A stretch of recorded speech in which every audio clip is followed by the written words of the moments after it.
Estamos em live. Pronto, deu aqui um pequeno problema, mas está tudo certo agora. Estamos em live agora, eu e você e eu. Vamos falar agora sobre Abraão no Egito. No caso ainda é Avram, né? Abrão, no português. E vamos um pouco aqui recapitular a aula passada, para nós não perdermos a linha de raciocínio. Na aula passada, nós vimos que o primeiro encontro de Avram, no caso, né? Avram com Deus. Antes de ele sair da sua terra, na verdade, Deus havia falado para ele em sonhos. Aqui ele tem um encontro com Deus. Já no capítulo de número 12, ele tem um encontro com Deus. Nós vemos isso a partir do primeiro versículo e estamos nessa história. Ele faz 2 altares e Deus manda que ele deixe os seus alunos. Ele deixa os seus alunos no vale e sobe até o monte de Beit El, que é a casa de Deus, né? Beit, casa, El é Deus, ele sobe lá. Nós também vimos que esses alunos de Abraão constituíram uma cidade, ali onde Abraão os deixou. Ele constituiu a cidade, que é a mesma cidade que Jacó, quando vem da viagem do seu sogro, ali fica ali para aquelas redondezas e acontece aquele fato que ocorreu com sua filha. São os alunos de Abraão, no caso os alunos de seu avô, que ali eles ficaram por ali e fundaram uma cidade. Mas essa parte, quando nós chegarmos lá, nós vamos falar mais especificamente nesse assunto. E Deus manda ele ir para o sul. Mas que sul? Sul seria o Egito ou seria o sul de Israel? Nós vemos aqui que ele partiu para o Egito. A primeiro ponto, entende-se que o sul se trata do Egito. Mas vamos entender aqui que não. Vamos chegarmos lá, nós vamos entender que não. O outro ponto que eu gostaria de relembrar também que ele fala que ele vê que Sarai é bela. Então agora, de um certo modo, Sarai toma o protagonismo desses primeiros versículos que nós vamos ler, a partir do versículo de número 10, onde ele diz que agora ele vê que ela é bonita. Em outras palavras, depois que Deus aparece a ele e diz que não é dos seus alunos que vai ser uma grande nação. Poderia ter passado na cabeça dele que seriam os seus alunos, uma grande nação, mas Deus disse, não é os seus alunos. No caso dele pensar que também poderia ser seu sobrinho Lot, Deus disse também, não é o seu sobrinho Lot.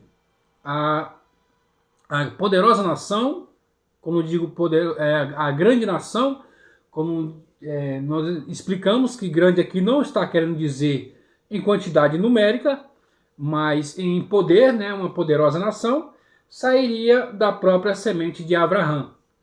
Logo após essa confissão, né, na verdade, de Deus para Abraão, essa promessa, essa profecia, o mundo, o subconsciente do mundo entende que o ventre daquela hebreia é que vai sair o Messias, né, o Salvador do mundo. Então, aí entra as grandes dificuldades, as grandes lutas, as grandes batalhas de Abraão. Por quê? Porque agora o mundo, as nações querem Sarai. Não só Sarai, nós vamos ver também que as nações vão querer a sua nora, né, que é Rivka, que é a esposa de Isaac. Labão quer ficar com as suas filhas, as mulheres de Jacó, porque sabe que do ventre delas vai sair o Messias. Então, isso é um subconsciente do mundo, entendendo que o Messias vai vir ali daquele ventre, né, na verdade. E também explicamos na aula passada que o ventre hebraico, na casa aqui, ainda não é o povo judeu, ainda eles ainda são os últimos hebreus. o ventre, no caso judaico, né? Judeu, né? São os verdadeiros judeus. E os pais, eles determinam as tribos, ou seja, para que determine quem é da tribo de Judá, da tribo de Levi, como é que diz? De Manassé, enfim, para determinar as 12 tribos é descendência paterna. Identifica quem é a tribo de quem. Mas para ser judeu, tem que ser de um ventre judeu. Ou seja, eu também expliquei que nesse caso, se um judeu tem um filho com uma mulher não judia, ele não é considerado judeu. Porém, se um homem não judeu tem um filho com uma mulher judia, e sim, essa criança é considerada judia, porque a consideração dos judeus é pelo ventre, é pelo nascimento materno. O paterno é só para identificar de qual tribo ele pertence. Bom, nós vemos esses pontos, eu acho que nós vamos agora partir para a leitura, né? Para nós entendermos um pouco mais. Eu botei o meu caderno aqui, então vou botar um pouco mais baixo, vou ver se eu consigo aparecer, quando alguém aparecer aqui, aparecer os seus comentários. Então vamos lá. Lembrando a você que é aí do Quai, que vai ter os cortes desse vídeo, que esse vídeo estará tanto no Facebook quanto no YouTube. No Facebook é Osmundo Castro 40, no YouTube é Osmundo Castro 40. Você vai procurar essa aula na íntegra com a hashtag Abraão no Egito. No Facebook também vai estar Abraão no Egito, mas só que no Facebook o meu endereço lá é Osmundo Castro, apenas. E gostaria de pedir a você que nos segue aí no Quai, que nos ajude também no YouTube e no Facebook. Você vai tirar apenas alguns minutos, nem minutos não vão ser alguns segundos. Vai lá em Osmundo Castro 40 no YouTube, se inscreve no canal, vê as aulas na íntegra. Já estamos no capítulo 12 de Gênesis, estamos estudando desde o primeiro capítulo, versículo por versículo. Um ensino muito bom, tem muito mais à frente, serão mais de 100 horas de estudo. Então, nos ajude aí, a única contribuição que eu lhe peço é essa, que você curta, comente, compartilhe, se inscreva no canal, né? Tanto no Facebook quanto no YouTube e aqui no Quai, nos ajude com a sua contribuição, sempre deixando o seu like, o seu comentário, a sua sugestão, a sua dúvida, que estaremos respondendo. Mas do mais que nós temos que falar, seria só isso. Vamos já partir para o que nos interessa, para o que nos trouxe aqui essa noite, que é um assunto muito interessante. Daqui para frente vai ficar cada vez mais interessante, como tem sempre sido as nossas aulas. Vamos lá então, Bereshit, no caso em português é o livro do Gênesis, capítulo de número 12, a partir do verso 10. Versículo 10, nós paramos a última aula no versículo 10. Vamos lá então. Aqui. E houve fome na terra. Abraão rumou para o Egito e lá permaneceu, uma vez que a fome tinha aumentado na terra. Aqui nós estamos vendo, aparece a palavra fome 2 vezes, no sentido de que tanto houve, e aqui diz fome na terra, pode ter sido tanto de um modo geral em toda a terra, mas também pode ter sido apenas no local em que estava Abraão. Pode ter ocorrido, não tem uma especificação. Mas o que aparece aqui é que havia fome, e depois diz que a fome aumentou na terra. Isso também traz-nos o entendimento em dois tipos de fome, que é a fome material, né, que nós conhecemos, e a fome espiritual. Uma fome de conhecer o verdadeiro Deus. Talvez seja esse um dos motivos pela qual Abraão foi até o Egito para tentar saciar essa fome que estava na terra. Mas aqui eu repito, se fosse em toda a terra, talvez estaria escrito em toda a terra, mas disse em terra. E a repetição de a palavra fome duas vezes, ela nos traz este entendimento de que seria uma fome espiritual na terra do Egito.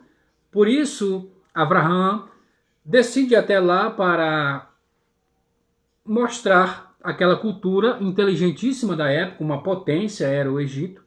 E se havia fome na terra, o melhor local para introduzir o monoteísmo, um único Deus, e saciar aquela fome espiritual, o melhor lugar seria o Egito, porque naquela época o Egito era o mais influente. Todo mundo queria falar do Egito, queria ir para o Egito porque era uma potência.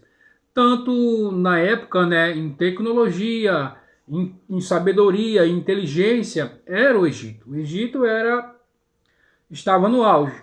Como se fosse, nos dias atuais, os Estados Unidos, né? A potência é os Estados Unidos. Naquela época, era o Egito. Então, e se a intenção de Abraão era trazer a salvação para todo mundo, trazer o Deus monoteísta, não havia melhor lugar para começar, segundo o seu intelecto e o seu entendimento. Mas nós vamos observar que não era isso que Deus queria. Abraão sabia de um propósito. Vai vir ter uma grande nação, então, e pela tua nação serão benditas todas as famílias da terra, uma promessa de Deus. E Abraão disse, bom, já que eu tenho uma promessa, que serão benditas todas as famílias da terra, devo começar pelo local mais influente.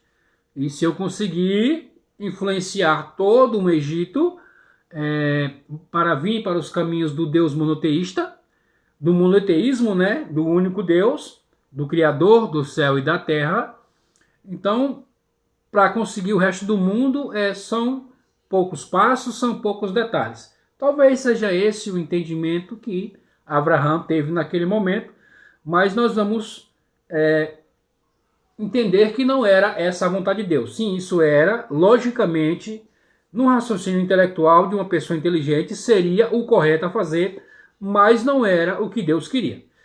Versículo 11 diz... Olha, aqui nós começamos a entrar na parte interessante. Veja, o versículo 11 ele diz da seguinte forma. Ao aproximar-se do Egito, ele disse à sua mulher, Sarai, agora sei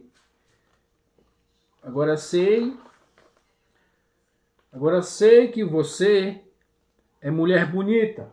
Nós falamos um pouco sobre isso na aula passada, que não se referia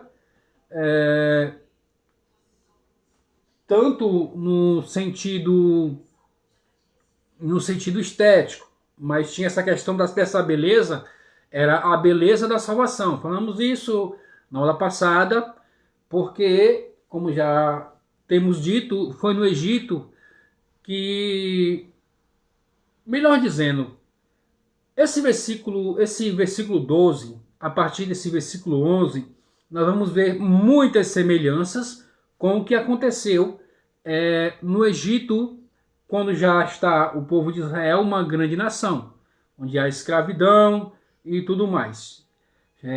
Quando nós chegarmos lá, nós vamos estudar um pouco mais sobre isso, mais a fundo, mas aqui ele se refere a ela, não só no sentido de estética, mas nesse sentido de beleza, sobre o ventre hebreu, o ventre judeu. E qual era o subconsciente mundano? Temos que introduzir e inserir as nossas nações no ventre judeu para que nasça, para que seja da nossa cultura o Messias, melhor dizendo. Se estava profetizado, se o subconsciente do mundo, das forças do mundo, entende que o Messias só vem do povo judeu, então, o primeiro ponto é eliminar todos os homens judeus, para que sobrem as mulheres. Lembra do que eu estou falando? Do Egito, das crianças jogadas no Nilo e deixar só as meninas mulheres? Já é o subconsciente do mundo entendendo que o que tem que ser é que precisa somente do ventre judeu. Ou seja, se tem só judias no Egito, no caso aqui Sarai também, né? Se tem só judia no Egito, não tem judeus, então ela obrigatoriamente ela irá, para perpetuar a sua raça, a sua família, né? Ela obrigatoriamente terá que casar-se com um egípcio. Isso, consequentemente, sairia um Messias de um ventre judeu, porém de uma cultura egípcia. E não era isso que Deus queria, não é isso que Deus quer para a humanidade. E nós vemos aqui outro ponto importante. É que volta-se o diálogo entre famílias, entre marido e mulher.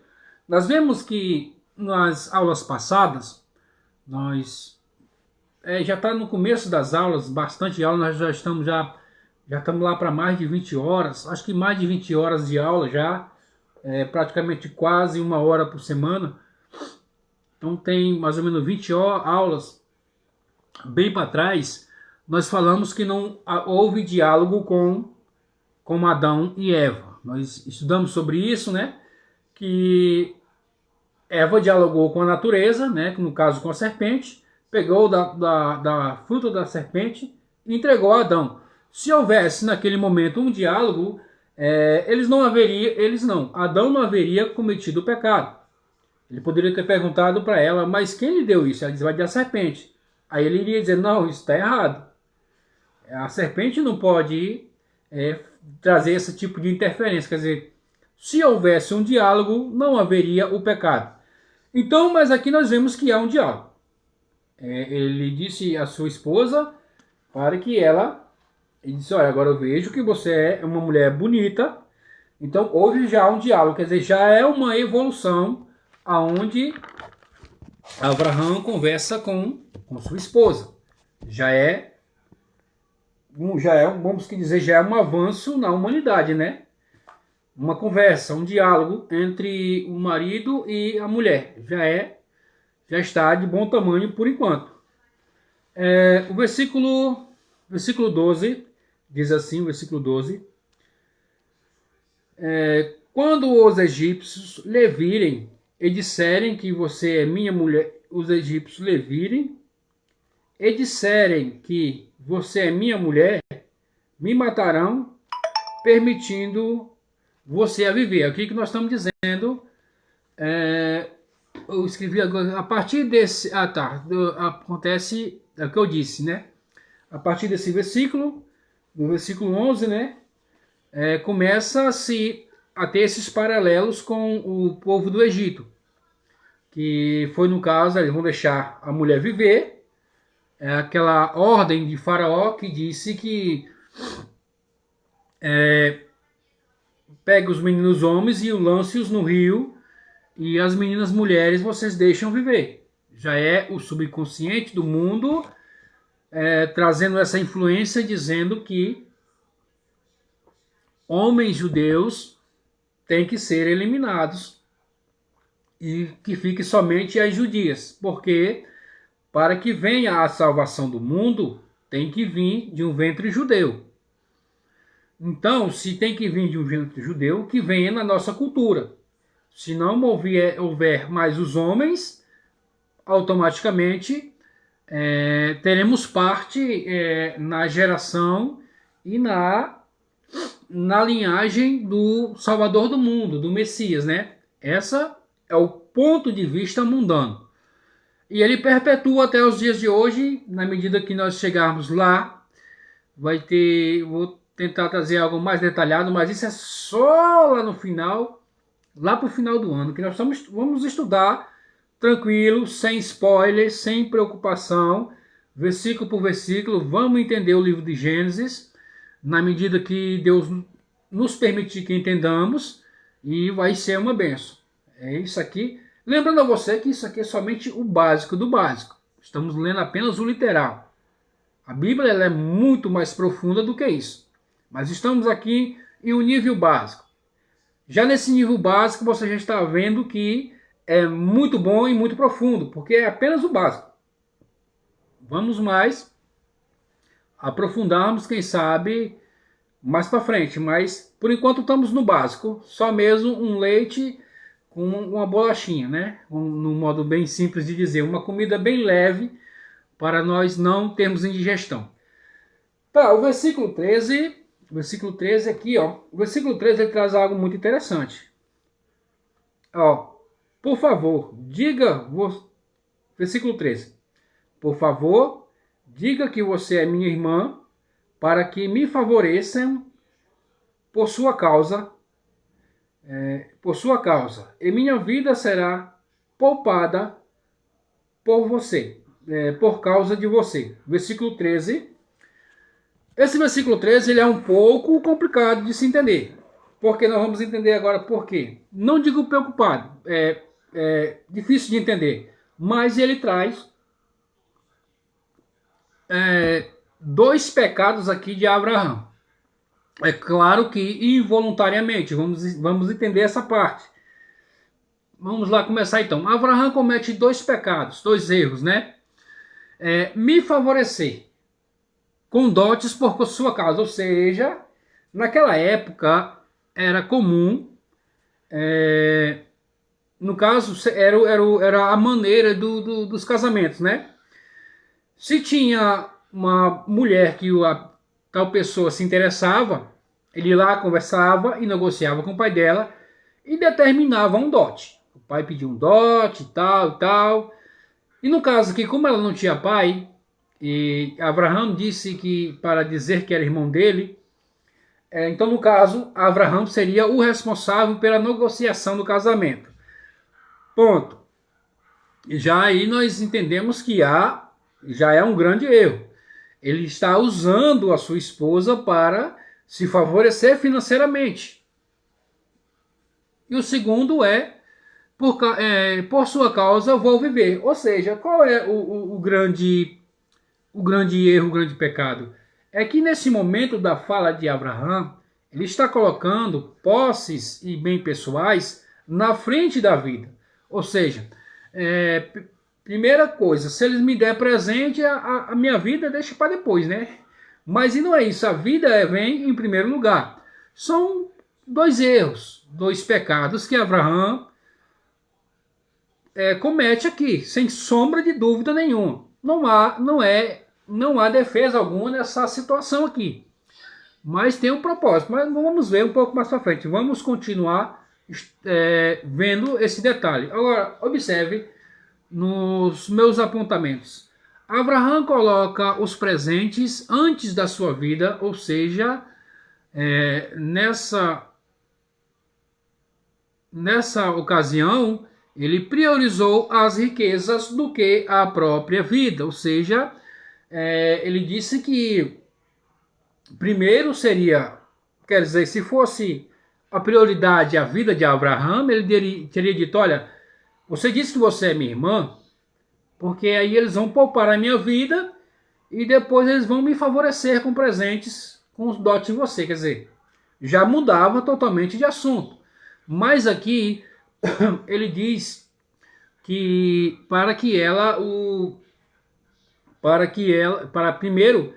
ser favorecido por causa dela, com money, com dinheiro, com real, com shekel, com dólar, com ouro, e depois ele diz para poupar a minha vida, né? Então ele botou primeiro as riquezas na frente da vida.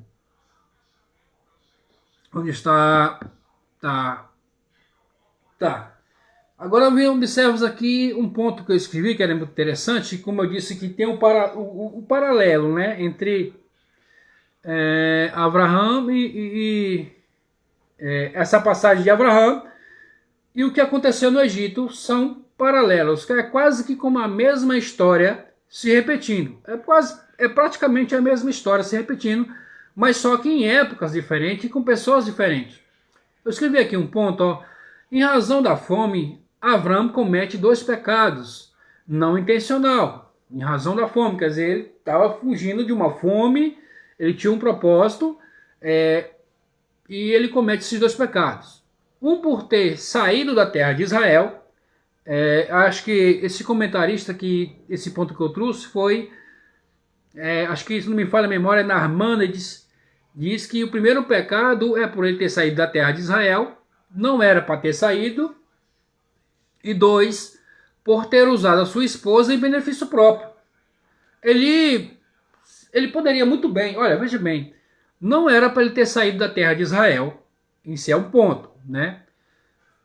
E se ele saiu por um motivo, vamos dizer que justificável, ele não haveria necessidade de levar a sua esposa, ou seja, ele expôs Sarai a esse risco, essa viagem, porque você vai começar a ver o diálogo, quando uma pessoa diz o que Abraão disse do povo egípcio, que eles o matariam porque da sua mulher, que ela era muito bonita, é porque o Egito, já daquela época, era promíscuo.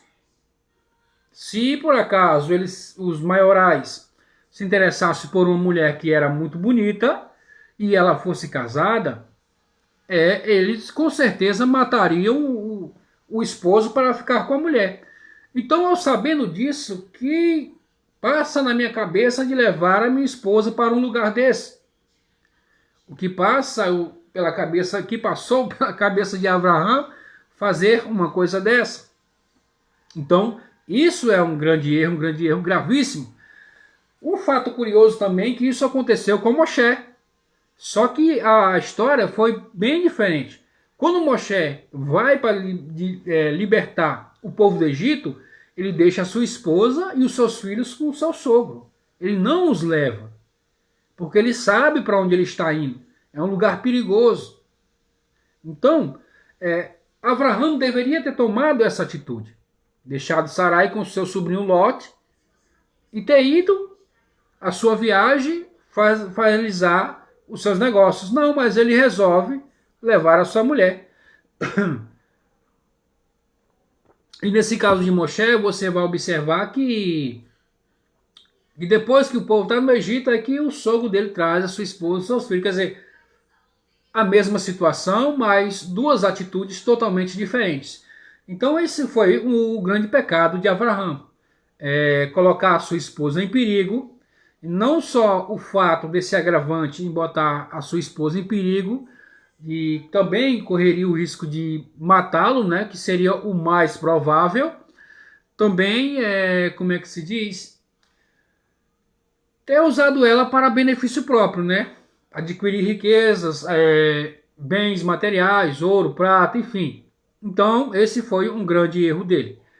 Agora veja aqui o que nós escrevemos, por um outro lado, foi a maneira que Abraão supôs que daria certo para que os 2 saíssem dali. Ou seja, por um outro lado, também nós observamos o seguinte.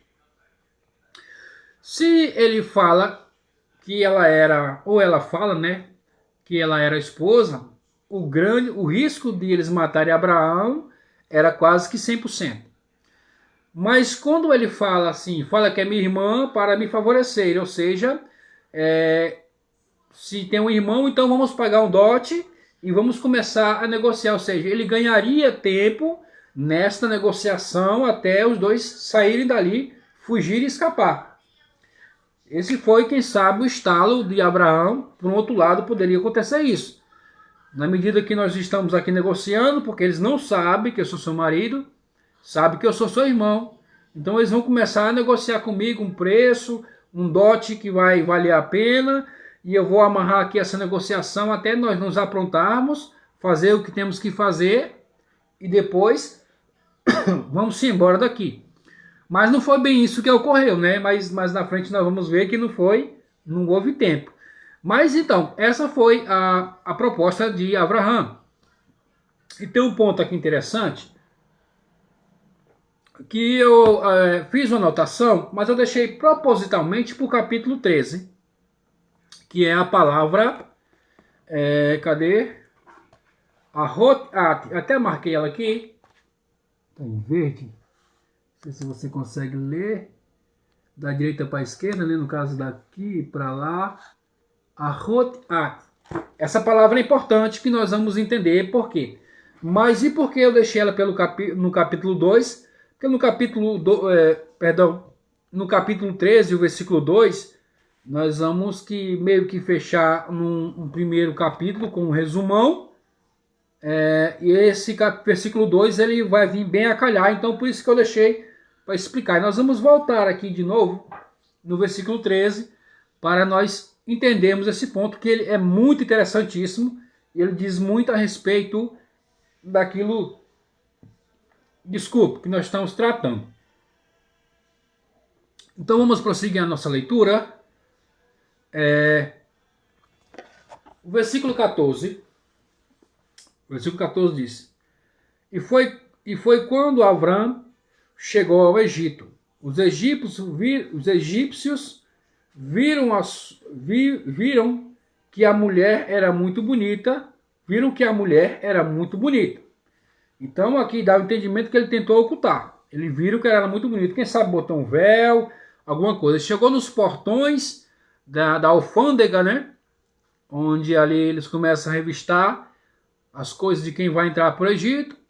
Então, quem sabe viu ela dentro de uma carruagem, dentro não sei, um véu. E, não, tira aí o véu para nós ver quem é essa senhora que está aí. Aí, quando tiraram, eles viram que ela era muito bonita. Já rapidamente já mandaram o WhatsApp para os ministros do faraó. Versículo 15.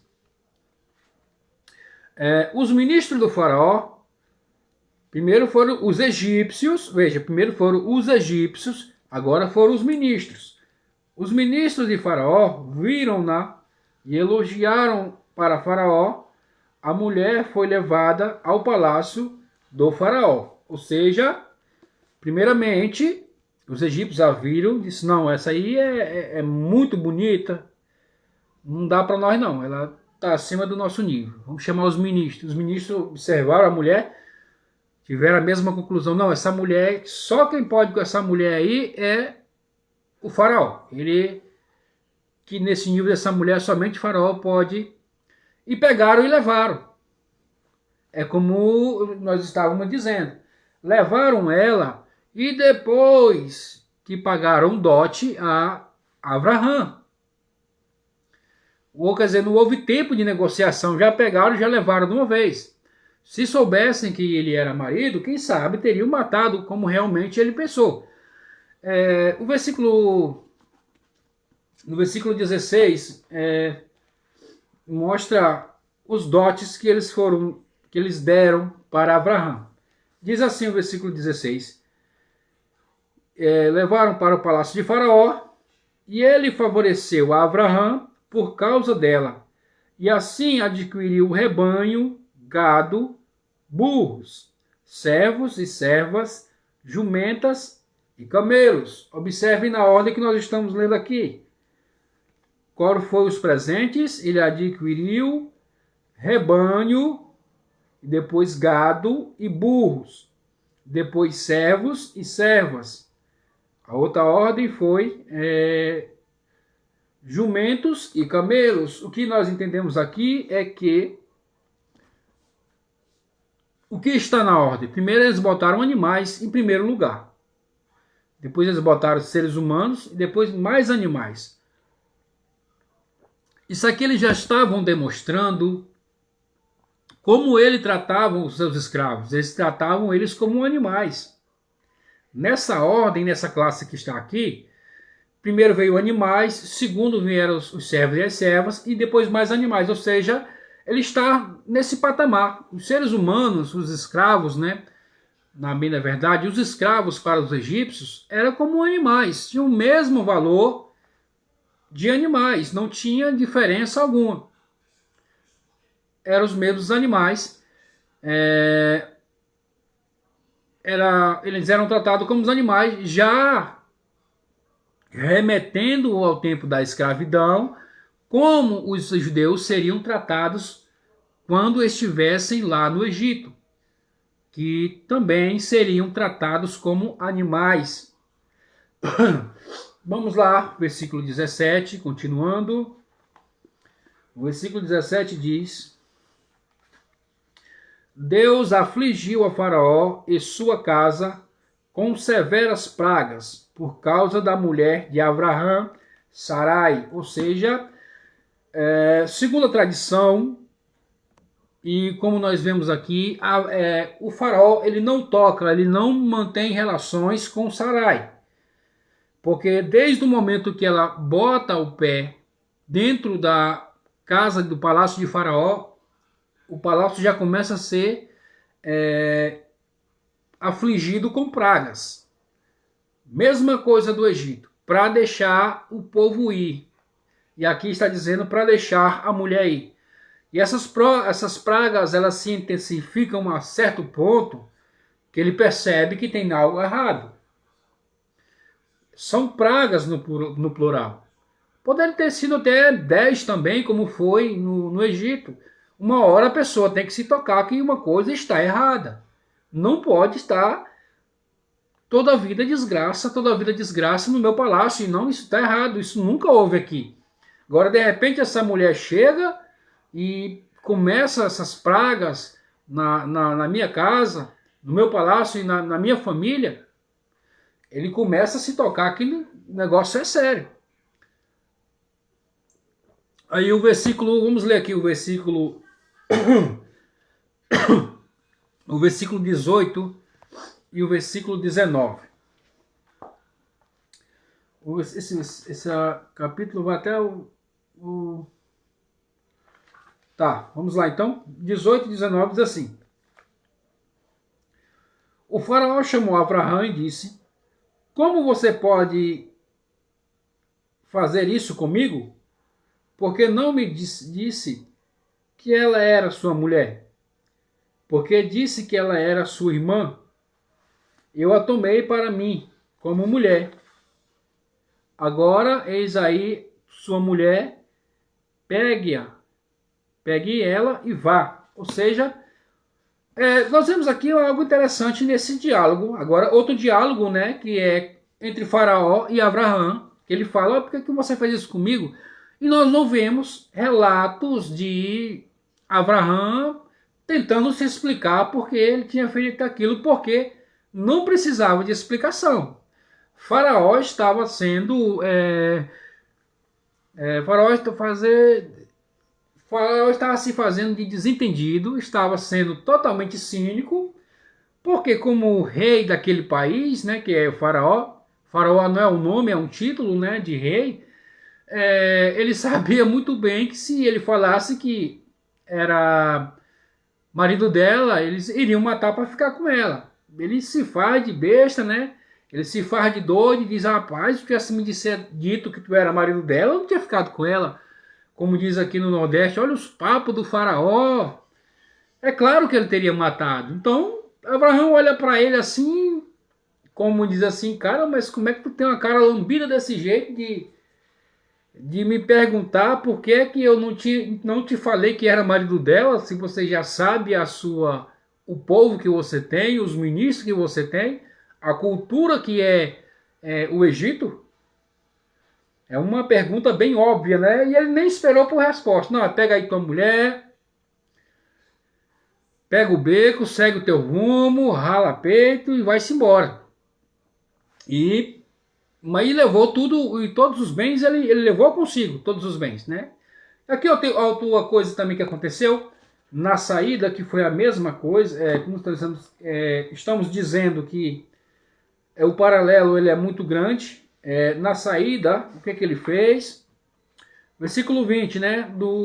Aqui nós vamos encerrar o capítulo 12, e já vamos entrar no capítulo 13. Faraó encarregou homens e eles mandaram no seu caminho, o mandaram no seu caminho, junto com sua mulher e todos os seus pertences. Ou seja, assim como foi com o povo do Egito, ele acompanhou, ele foi escoltado, ele não foi expulso, ele foi escoltado por homens com todos os seus pertences e muito mais. Ou seja, como o povo de Israel também saiu do Egito, eles foram escoltados por os egípcios e eles disseram: não, nós vamos sair, mas nós também queremos ouro e queremos prata de vocês. E o povo do Egito deu tudo para ele: não, está aqui, sai pelo amor de Deus. Ele foi escoltado porque, para que não corresse nenhum risco de algum egípcio mais para frente, um pouco, né? Mais gaiato, tentasse matar Abraão e ficar com Sarai. Poderia ocorrer. Aquela cultura é uma cultura promíscua.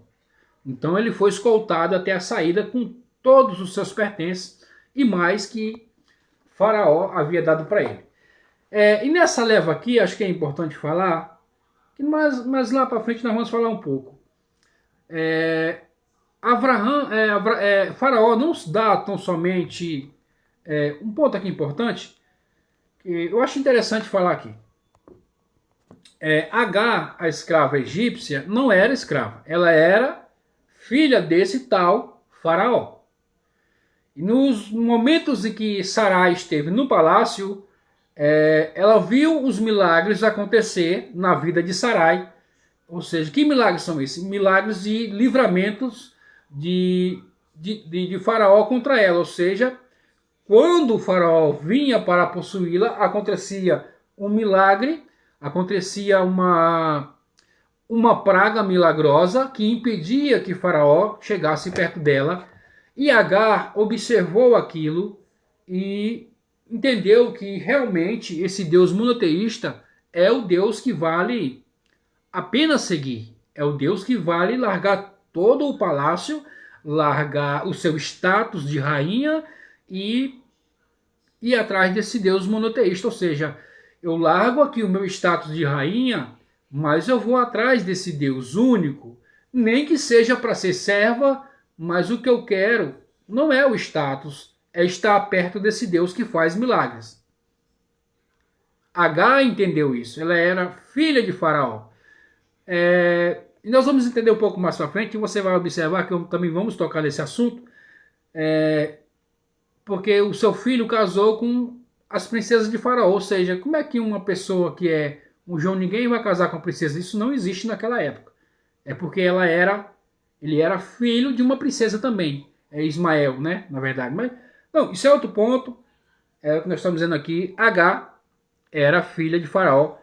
E ela voluntariamente quis ir com Sarai por causa dos milagres que ela viu acontecer, que ela presenciou com seus próprios olhos, e decidiu largar o status de princesa para ser serva, para tão somente estudar e servir a este Deus único, que é o Deus de Abraão.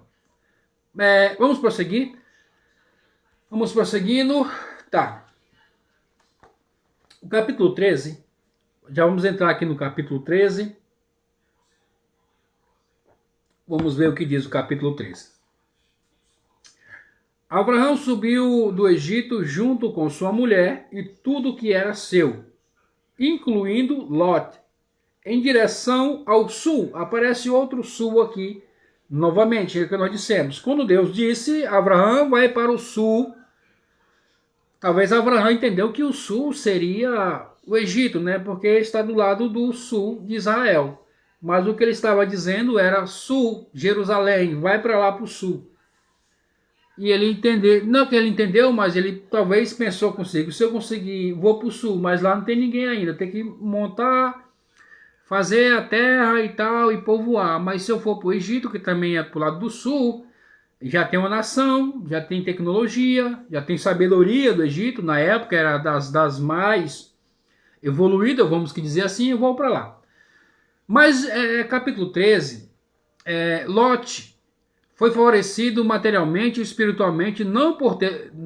foi favorecido materialmente e espiritualmente. Ou seja, aqui é um ponto importante também que nós temos que entender. Lot também, ele era irmão de Sarai. Sim, esse sim era irmão de Sarai. E ele foi favorecido. Por quê? Porque o dote tanto foi para Avraham como foi para Lot. Foi a mesma quantidade. E logo mais na frente nós vamos ver que os dois eram muito ricos. Por quê? Porque os dois receberam o dote de Sarai. Só que na saída, pelo faraó ter descoberto tudo o que ocorreu, ele deu pouco, ainda deu muito a mais para Avraham. Mas Lot, mesmo assim, com a parte dele, tornou-se muito rico.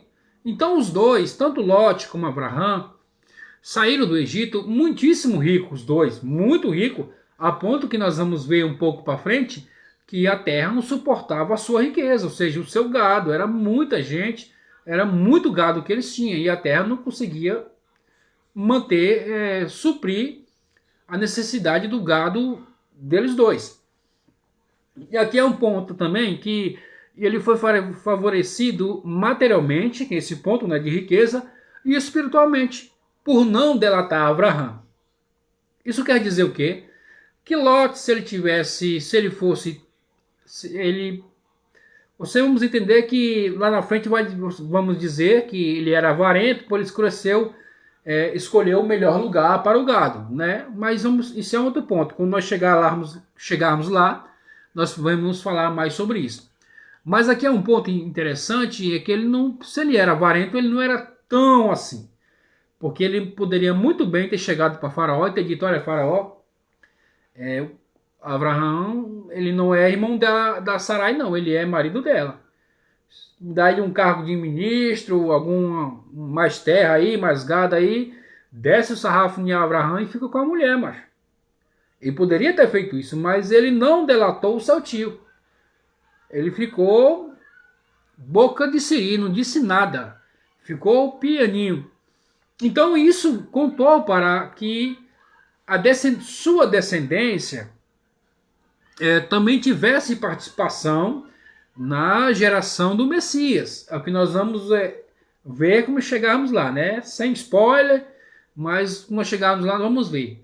Só dei aqui o spoiler da H, porque era necessário nesse ponto falar sobre isso, mas vamos observar que a geração do Messias, ou quer dizer, que o Messias também vem da descendência tanto de Lot quanto de Avraham.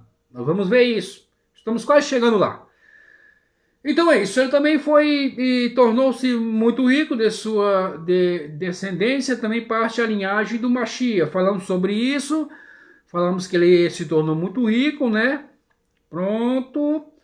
Vamos partir agora para o versículo de número 2, que é o que eu falei agora há pouco, tá?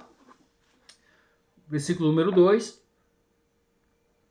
Minha água já está quase acabando, não vai dar certo. Deixa eu dar só uma observada aqui, como é que nós estamos de horário, para nós não avançarmos demais, para não ficar algo muito extenso.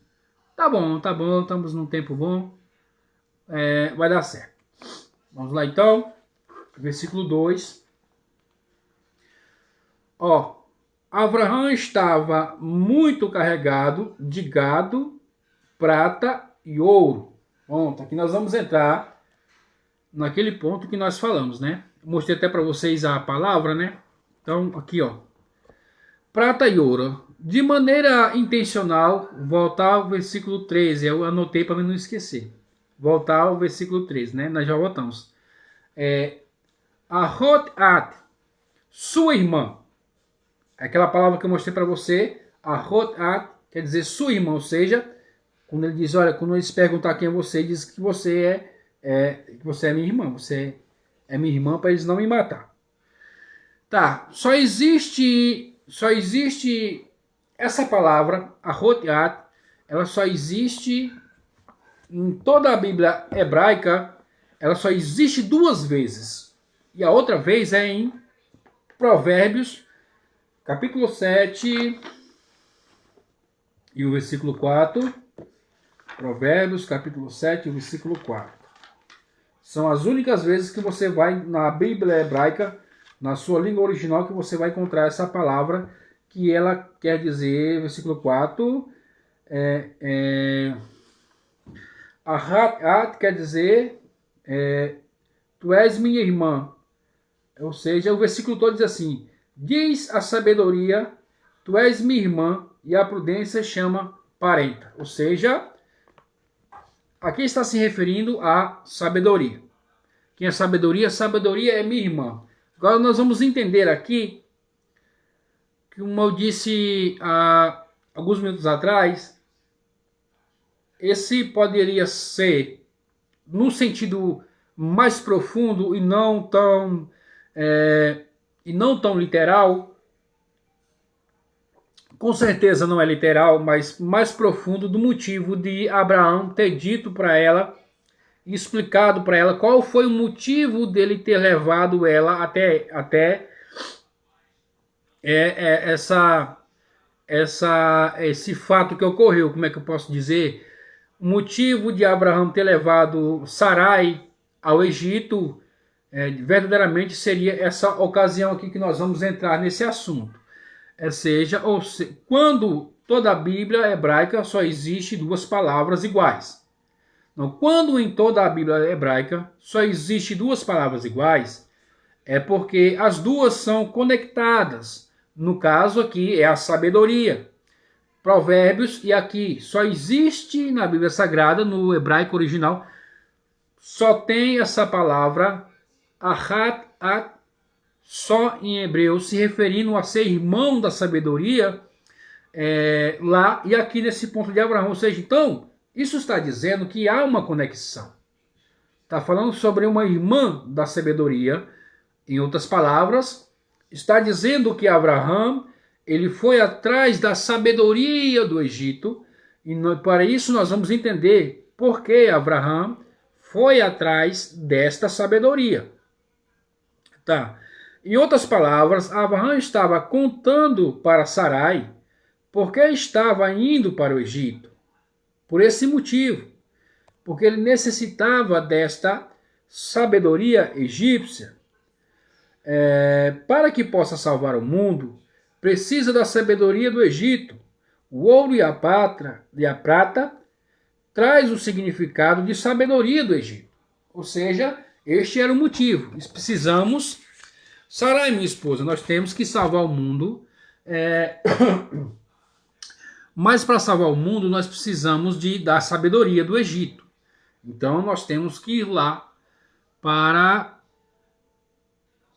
o Egito. Deixa eu ver se eu anotei mais alguma coisa aqui. Não, um pouco, né? Mas vamos aqui entender mais. Então, era necessário essa sabedoria do Egito.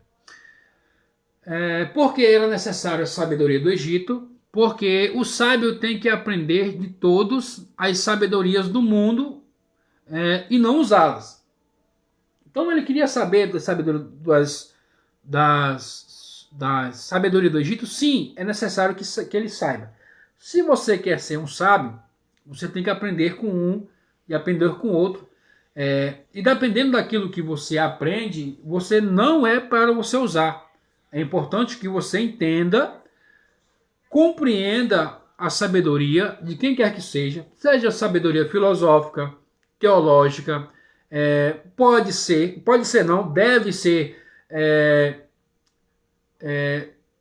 vamos aqui, da Allan Kardec, do Espiritismo, da Umbanda, da idolatria. Você deve aprender com essas filosofias. O que você não pode fazer são usá-las. Por que eu tenho que aprender dessas sabedorias? Para que eu me torne uma pessoa sábia e possa me salvar a mim e aqueles que me ouçam. Porque eu só não vou praticar ela se eu souber realmente como é que ela funciona na sua origem. Se eu não sei, eu posso estar praticando ela sem saber. Então era por isso que, para salvar o mundo, ele precisaria dessas sabedorias. De todas as sabedorias. Aqui nós vemos que das sabedorias, e essa do Egito, o irmão José Batista participando conosco. Pai do Senhor, meu amado, Deus te abençoe. Então, essas quatro, em vídeos anteriores, lá no comecinho, nós falamos que saiu um rio do Éden e ele chega no jardim, um rio. Depois do pecado, ele se separa em 4 braços, em 4 rios. E na ocasião do vídeo eu falei que eram 4 culturas, 4 sabedorias. E a do Egito é uma delas. Vamos ver aqui. Os 4 rios que saem e desmembram depois do Éden, que emana de um único rio. O rio Pishon é o que passa no Egito, ou seja, esse rio que saiu do Éden e se desmembrou em 4 braços. Um foi para a Índia, outro acho que para a Síria, outro para a Babilônia e um para o Egito. Aí agora acompanhe o enredo que a Bíblia traz desde o começo. Por isso que eu digo, estude desde da primeira aula para você começar a entender. Este rio, ele saiu do Éden. O que é o Éden? O Éden é o mundo vindouro. Quando o Messias voltar, nos levará até ele. Ele sai do Éden, entra no jardim do Éden, um único rio. Depois do pecado, ele se desmembra em 4 braços, que é o Tigres, o Eufrates, o Pishon. São 4, eu não lembro aqui. Eu fiquei com... Vou ser sincero, até fiquei com preguiça de escrever o nome dos 4, né? Mas o Pishon é o que passa no Egito. Na trajetória que nós vamos estudando, alguns 2 ou 3 vídeos passados, nós vamos estudando e vamos observando que Abraham passou nesses 4 sabedorias, nessas 4 culturas. Shem estava ali pelo lado do Paquistão, perto da Índia, então ele passou por lá, ele trouxe essa sabedoria, ou seja, Abraham tinha essa sabedoria da Índia, não na sua totalidade, porque ele aprendeu de Shem, o seu tataravô, uma coisa assim. Mas ele passou pela Babilônia, onde foi a Torre de Babel, estudamos sobre isso. Passou também pela Síria, né? Passou pela Síria e aprendeu essa cultura também. E agora ele passa no Egito para aprender essa sabedoria do Egito, porque é necessário ter essa sabedoria. E então ele juntou as 4 sabedorias que saem do Éden para poder salvar o mundo e voltar o mundo ao Éden de novo. Aqui eu escrevi outro ponto, ou seja, no Egito existe uma sabedoria do Éden. É isso. No Egito também existe uma sabedoria do Éden, algo espiritual. Também tem. E quando eu disse que ele precisava aprender esta sabedoria, é o que nós estamos falando. Aprender a cultura e o entendimento, mas não se assimilar a ele. Na aula de sexta-feira passada falamos muito sobre a assimilação. Não tem nada a ver com essa aula, mas o tema em si é propício a falar sobre a assimilação. Então temos que entender que o sábio, ele é sábio porque ele aprende com todo mundo, com todas as pessoas, mas ele não precisa fazer. Então somente ele saiba o que as pessoas, a sua ideologia, o seu ponto de vista, suas experiências, necessariamente ele não precisa fazer e praticar. Não, mas ele precisa saber. Porque se eu entendo que... se eu entendo, vamos supor... Vamos dizer aqui sobre o Espiritismo. Um exemplo, Allan Kardec. Se eu entendo toda a ideologia, todo o pensamento, a linha de raciocínio de Allan Kardec, eu nunca li, mas se eu ler e entender como é que funciona Allan Kardec, eu vou ter a noção e a compreensão de que não poderei fazer aquelas coisas que está ensinando naquela doutrina. Porque se eu não souber, eu posso até cometer aquelas coisas sem saber que eu estou cometendo. Então, por isso eu preciso que eu entenda e saiba do que está ocorrendo, que eu tenha aquela inteligência, aquela sabedoria, para que eu não possa cometer da mesma forma e da mesma maneira. Como nós vemos, muitos de nós praticando rituais judaicos, não que seja errado. Para eles não, para nós é. Nós não somos obrigados. Então eu preciso estudar a cultura judaica, o espiritismo, o bandismo, eu preciso estudar essa cultura, os seus conceitos, para me aprender, para não praticá-los. Eu acho que eu estou sendo um pouco claro aqui, ou seja, vamos pegar esse que hoje em dia, nesses tempos modernos, que nós estudamos, nós estamos vivendo, né? Então esse aqui ele é muito interessante. Nós aprendemos sobre costumes judaicos, aquele pano, né? Aquele coisa que enrola nos braços, aquele negocinho. Aquilo é só para eles. Eles têm a sua fé, a sua cultura, é a cultura deles, não é a minha. Eu sou do Ocidente, não tenho essa cultura. Mas eu preciso compreender e entender qual o motivo por que eles usam aquilo e por que Deus obrigou eles. Na verdade, não foi nem obrigação, não é uma obrigação bíblica, é uma obrigação rabínica. Veja como é bom entender. Se eu sei que não é obrigação bíblica, mas é uma obrigação rabínica, então aquilo não é para mim, não precisa fazer, não precisa andar com o pano, né? Não sei como é que se diz, não precisa enrolar aquele coisa no braço, também no seu nome. Não preciso. Eu preciso servir a Deus, a um único Deus, não ser uma pessoa idólatra, não preciso realizar os mesmos atos que ele, porque eu só sei que aquilo não está na Bíblia se eu estudar os costumes e os usos dele. Aí eu vou entender por que está na Bíblia.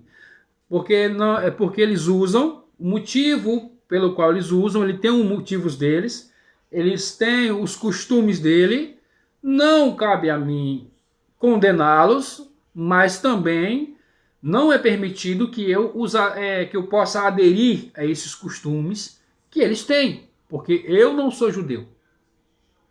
Então eu tenho que sim estudar todas as sabedorias. E foi isso que o povo judeu vem fazendo ao longo de todos os anos. E foi esse motivo também que o povo judeu foi aprisionado no Egito por 200 e poucos anos, foi para adquirir essa sabedoria do Egito também. E hoje, nesse grande, como é que fala? E até hoje eles estão espalhados pelo mundo, aprendendo todas as sabedorias do mundo. Todo local do mundo tem um judeu, aprendendo a sabedoria, aprendendo a cultura do povo em que ele está vivendo nesse momento. Todos os lugares, eles estão em tudo. Eles estão na tecnologia, estão na saúde, estão no prêmio Nobel, estão em todos os lugares. Insulina, penicilina, Wi-Fi, tudo tem o povo judeu. Se não foi eles que fizeram, tiveram a participação deles. Ou seja, eles estão adquirindo a sabedoria. Então foi esse o entendimento que Abraham fez. Se eu quero salvar o mundo, então eu tenho que aprender de todas as culturas, de todas as sabedorias, e foi isso que ele foi, e foi isso que ele fez. Prosseguindo, um paralelo com o povo judeu, que levou a prata e o ouro, né? Nós falamos sobre isso, porque com o ouro e a prata foi construído a casa de Deus e o bezerro de ouro. E o que quer dizer isso? Que a sabedoria do Egito, para salvar o mundo, ela é muito importante, a sabedoria do Egito. Que no caso aqui, ela é representada pela prata e pelo ouro. Porque no deserto, a prata e o ouro do Egito foi que construiu o tabernáculo de Deus, a casa de Deus, Foi com a sabedoria do Egito, foi com o ouro e foi com a prata do Egito. Mas também, com o ouro do Egito, foi construído o bezerro de ouro. Isso quer dizer o quê? Isso quer dizer que a sabedoria do Egito, na maneira como ela é usada, ela tanto é para servir a Deus, quanto é para fazer idolatria, de igual modo. Depende a maneira como você vai usar a sabedoria do Egito, depende da maneira como você vai usar a sabedoria que você tem, como eu acabei de explicar aqui, que você pode ler outros livros de outras religiões, de outras culturas, de outras ideologias. Agora, meu querido, a aplicação depende de você. O povo de Israel saiu com o ouro e com a prata do Egito também. Mas na hora de aplicar, primeiramente eles fizeram ídolos, bezerro de ouro, uma idolatria. Aí você conhece a história, não preciso aqui me aprofundar. E depois eles fizeram a casa de Deus com ouro e com a prata do Egito, ou seja, com a sabedoria do Egito. Então isso quer dizer que é necessário ter a sabedoria do Egito, a sabedoria do mundo, para poder salvar o mundo. É necessário que tenha essa sabedoria. Agora, a maneira como você vai direcionar é que vai dizer, contar os seus pormenores. Vamos prosseguir. Já estamos quase encerrando essa aula de hoje. Muito bom. Está aqui em hebraico, essa aqui é em português, né?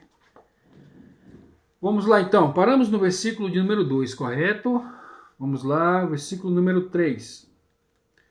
E ele foi em suas viagens do sul, passando por Bet-El, até o lugar onde originalmente tinha sua tenda, entre Bet-El e Ai, entre Bet-El e Ai, ou seja, originalmente a tenda dele foi montada ali. Ele seguiu as suas viagens, né? Como eu disse, a partir do versículo de número 11, tem um grande paralelo. As 40 viagens do povo no deserto. Ele também fez viagens no plural, né? Ele não foi diretamente. E ele não ficou em Bet-El. Ele passou por ali em Bet-El, né? No lugar de origem, onde tinha sua tenda, entre Bet-El e Ai. Ele fez em Bet-El, ele tinha um altar. Ele ergueu um altar a Deus, mas ele não foi para o altar, ele ficou ali no meio do caminho também, no meio do caminho ele não foi diretamente. Então há um grande paralelo, se você vai observar na leitura, entre o povo de Israel e Abraão, né, nessas viagens. O versículo 4 diz assim: no lugar do altar que ele tinha construído, a princípio, Abraão invocou ali o nome de Deus, ou seja, Abraão chamou ali o nome de Deus. Como nós tínhamos dito, que Abraão não começou a chamar, mas sim ele chamou. Nós lemos sobre Enosh, né, lá nos vídeos passados, aonde surgiu a idolatria, quando Enosh começou a chamar o nome de Deus, ou seja, tudo aquilo que você começa a fazer em nome de Deus e não conclui é idolatria. Nós vimos isso na aula passada, mas aqui está dizendo que ele chamou o nome de Deus. Ele concluiu, ele chamou o nome de Deus. Versículo 5. Tá. Acho que nós vamos ficar... Versículo 5, vamos lá então. Ó.